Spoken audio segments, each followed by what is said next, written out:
This news is brought to you by Bhushan Jewellers, Solan. किसानों के समर्थन में राजधानी शिमला में महिलाओं ने प्रदर्शन कर सरकार के खिलाफ खूब नारेबाजी की। किसानों का खत्म, एपीएमसी को मजबूत करना होगा, अरे एपीएमसी को मजबूत करना होगा, अरे खाद्य सुरक्षा को आपको सुनिश्चित करनी होगी, अरे किसान विरोधी सरकार मुर्दाबाद, एपीएमसी को मजबूत करना होगा। जनवादी महिला समिति की ओर से ये प्रदर्शन उपायुक्त कार्यालय के बाहर किया गया। महिलाओं ने आरोप लगाया कि इतने महीनों से दिन रात धरने पर बैठे किसानों पर सरकार तरस नहीं खा रही है। आरोप लगाया कि किसानों के लिए लागू किए गए कृषि बिलों में सुधार की मांग किसानों द्वारा की जा रही है, लेकिन सरकार है कि इस पर कोई भी कार्य नहीं कर रही है। आज हम लोग कर रहे हैं कि आप लोग देख रहे हैं कि पिछले 70 दिनों से ज़्यादा ये जो काले कृषि कानून मोदी सरकार ने हमारे देश में किसानों के सामने लाकर खड़े करे हैं, इन कानूनों के खिलाफ आज हम लोग यहाँ पर ये धरना प्रदर्शन कर रहे हैं। इसके साथ साथ आप लोग देख रहे हैं कि ये जो कानून है, एक कानून ऐसा कानून है जो सन 1955 में बना है, उसमें भी इस मोदी की सरकार ने संशोधन कर दिया है, जिसमें आप लोग देख रहे हैं कि जो खाने का तेल है, आलू है, प्याज है, चीनी है और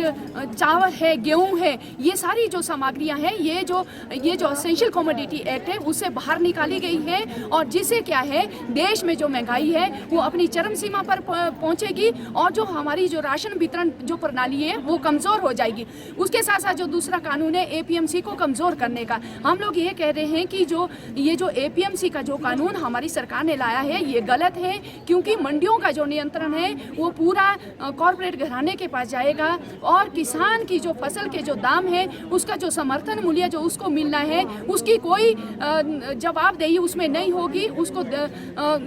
और किसान जो है वो अपना अदालत भी नहीं जा सकता है कि ये जो सारे जो तीसरा जो कानून है कॉन्ट्रैक्ट खेती का जो कानून है ये भी बहुत ही खतरनाक है। जो हमारे देश के जो कई राज्यों का जो अनुभव है कि इस देश में जो कॉन्ट्रैक्ट फार्मिंग है वो बहुत गलत है, क्योंकि सरकार को जो कॉर्पोरेट खेती है वो करनी चाहिए और उसकी ओर बल देना चाहिए। इसके साथ साथ जो बिजली का जो विधेयक हमारी सरकार ने लाया है, मोदी की सरकार ने जो बिजली का जो विधेयक लाया है जिसका संशोधन कर रहे हैं, उस विधेयक के चलते आप लोग देख रहे हैं देश में जो बिजली है वो बहुत महंगी हो जाएगी और आने वाले समय में हमारे ग्रामीण इलाकों में उसका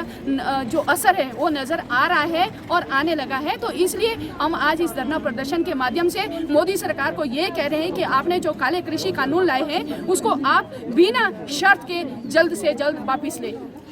देखिए, हम यही कह रहे हैं और पिछले इतने महीनों से लेकर के हम भी इन कृषि कानूनों के खिलाफ लड़ रहे हैं। हम ये कह रहे हैं कि अगर ये कानून सरकार बिना शर्त के वापस लेती है तो अच्छा है, अगर नहीं लेती है तो हम कंधा से कंधा लेकर के किसानों के साथ इस आंदोलन को लड़ेंगे। दिव्य हिमाचल टीवी के लिए शिमला से प्रतिमा चौहान की रिपोर्ट।